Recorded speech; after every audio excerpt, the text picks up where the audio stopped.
reparou que tem palavras que parecem em português, mas quando você vê o significado delas em inglês é totalmente diferente? Essas são as falsas amigas, palavras que parecem uma coisa, mas são outra. No vídeo de hoje eu vou te ensinar um pouquinho sobre como identificar e como memorizá-las, para que você não cometa erros mais. Eu sou a Virginia, CEO da English Boss, e eu estou fazendo esse vídeo como uma salvação da humanidade para todo mundo que tem problemas com falsos cognatos. Aqui na English Boss a gente chama essas palavras de falsas amigas para que as nossas alunas logo tenham distância delas, sabe? Palavras que são falsos cognatos são palavras que têm uma escrita e uma sonoridade parecida com o português, mas quando a gente vai ver o significado, são palavras totalmente diferentes. Esse é o caso, por exemplo, de principle, ou de realize, ou até mesmo de fantasy, que a gente acha que é fantasia, quando na verdade não é todo tipo de fantasia assim. É importante que você saiba e tenha ciência dessas palavras para que você não cometa os erros que você sempre comete e eles fiquem fossilizados como se fosse uma espécie de embromation, sabe? E é muito chato quando você está conversando com uma pessoa que é nativa em inglês ou que sabe o inglês e você acaba jogando essas palavras porque você acha que elas estão corretas e não porque você tem certeza do que você está falando. Hoje eu quero trazer para você a importância de se lembrar dessas palavras, como é relevante que você as memorize e também como tirar essa sensação mesmo de que você não sabe o que está falando e que está bem perdida. Como eu falei, os falsos cognatos são palavras que têm uma semelhança com o português, seja escrito ou pronúncia, mas que têm um significado diferente. Eu vou trazer para vocês 3 que são muito comuns e são os erros que nós brasileiras cometemos muito. O primeiro deles é prejudice. Às vezes a gente usa prejudice como se fosse prejuízo. Eu levei um prejuízo na empresa, so I received a prejudice in the company. Quando na verdade prejudice é preconceito, não prejuízo. Apesar de a escrita ser super semelhante, a sonoridade também dá a entender que é prejuízo em português. Para evitar esquecer disso, o que eu faço é sempre lembrar do título daquele livro da Jane Austen que eu amo, que é Orgulho e Preconceito. Em inglês, o título é Pride and Prejudice. Por isso, eu sempre acabo me lembrando que prejudice é preconceito, sabe? Mas essa é a chave. Eu quero que você tente criar associações para que você não se esqueça. Eu, por exemplo, confundia muito prejudice com prejuízo e comecei a me lembrar desse título de um livro que eu gosto muito. A segunda palavra que eu quero trazer para você é principal. Principal é uma palavra que tem a mesma escrita do português. A sonoridade parece que eu tô falando principal, porém de um jeitinho mais americanizado. Então, principal. E não, gente, isso não é principal. Isso não significa principal. Isso significa diretor, principal. Ou diretor ou princípio. So, my principles are lá, lá, lá, lá. Meus princípios são esses. Ou my principal is Mrs. Regina, I don't know. Enfim, não é principal, e sim esses 2 outros significados. Se você quer dizer principal em inglês, você precisa ir para main, que é a opção correta. Virginia, como que eu vou lembrar de principal então? E principal, o que eu faço?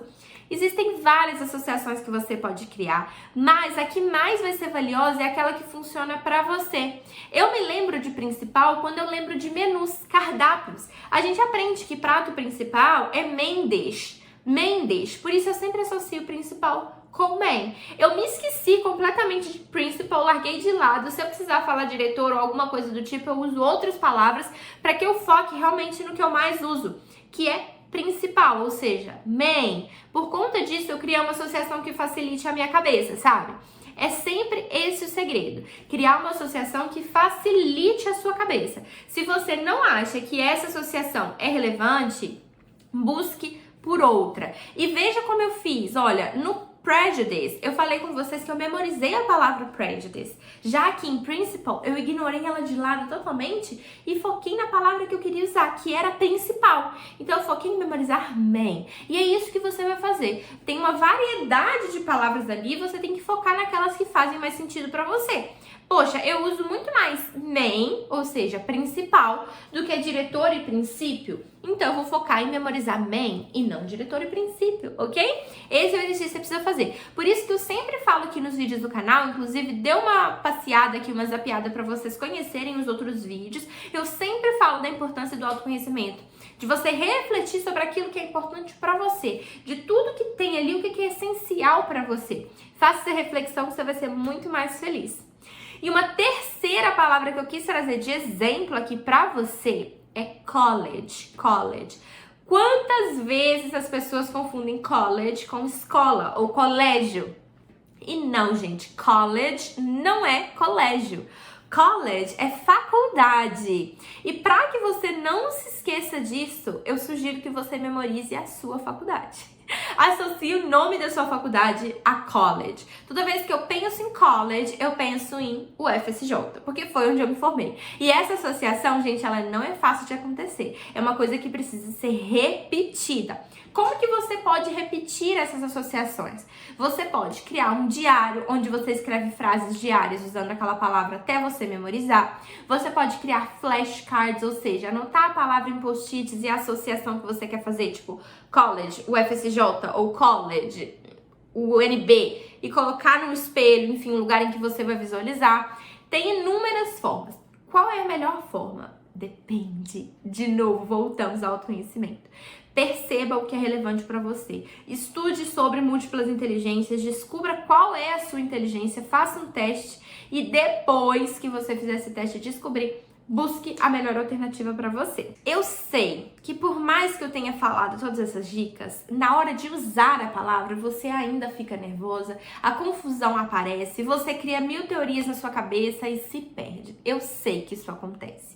Você consegue evitar esse sentimento criando simulações antes do momento acontecer. Por isso que é tão importante que você, ao longo do seu dia a dia, ao longo da sua rotina, você estabeleça momentos para que você possa fazer algo em inglês. Seja cantar embaixo do chuveiro, seja falar inglês sozinha enquanto você estiver no seu quarto, seja escrever um diário em inglês, enfim. É importante que você passe um tempo sozinha refletindo sobre o seu próprio inglês. Fale, escreva um diário, produza algo em inglês. Procure principalmente falar, mainly falar e escrever, porque são as habilidades produtivas. Quando você faz isso, você escreve ou você fala, você está simulando uma situação que pode acontecer em algum momento da sua vida. Pode ser que quando alguém vier falar inglês com você ou que você tiver que responder aquele e-mail, você vai se lembrar de já ter usado essa palavra em algum momento do passado. Por isso é tão importante que você busque em algum momento da sua rotina inserir o inglês. Eu sei que você fica nervosa, eu sei que é difícil, mas se você não consegue fazer isso sozinha, com si mesmo, não é por conta de algo que está difícil, e sim porque talvez você precise de uma ajuda psicológica, tá? Uma terapia para superar algum trauma, ou que você precisa criar vergonha na cara e realmente fazer alguma coisa.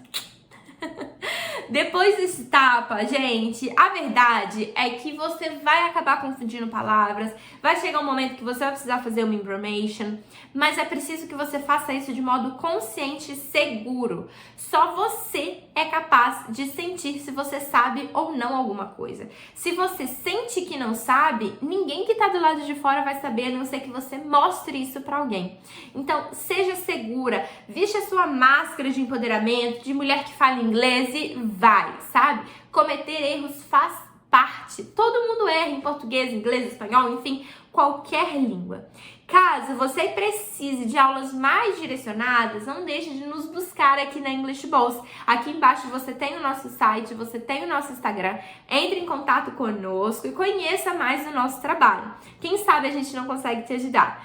Mulher, um grande beijo e até o próximo vídeo. Bye!